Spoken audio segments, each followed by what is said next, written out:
This is what is up for grabs this week in London. The FIFA Women's Champions Cup, the first time this tournament is ever taking place. Continental champions from all over the world going head-to-head in the capital. And one person that's going to be watching proceedings very closely is Jill Scott. Jill, how excited are you about this tournament? No, I'm so excited. I think even looking at the trophy, it's just going to be such a fantastic cup. Obviously, you look at the teams that are involved and the fact that people in London are going to see so many amazing players on show.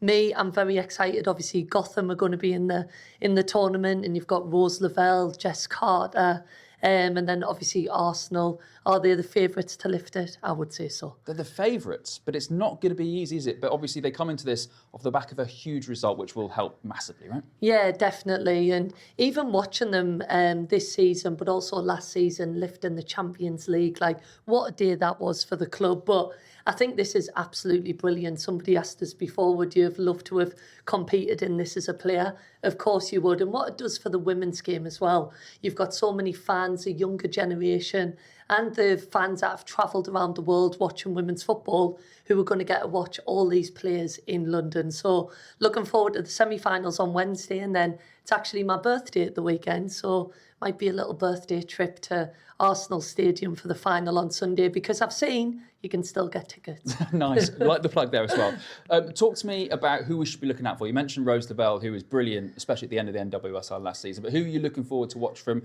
outside of Arsenal? Yeah, you know what? I'm excited for Jess Carter as well to come back. I think when you look at the season that she's had, obviously with Gotham, we've been used to watching her for England and Chelsea in the past. I think she will love to be back in London, and sometimes I don't think she gets the credit she deserves as a player. But yeah, we know that there's going to be so many amazing players on show.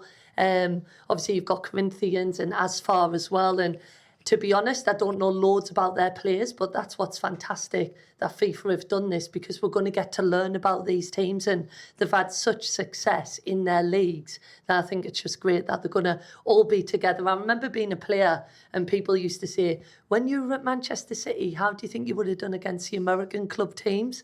And I think Arsenal will definitely be able to answer that with this trophy. I mean, things aren't going bad for your old club at the moment, Manchester No, City they're either, doing right? so good. I was listening actually yesterday, and they got that last minute winner. I think I put some 9 points clear, so I can definitely see them getting their hands on that WSL trophy. And if I'm right, going back to the 2016 trend, 10 years, yeah. that was the last time that we lifted it. So I would be absolutely over the moon for them if they can do it. Well, if City are going to try and take this on, it's going to take at least 2 years for that. They've got to get back into the Champions League, never mind win the WSL. This is what is up for grabs on Sunday when we get to the finals. The semi-finals, remember, start Wednesday, kicking off at Brentford.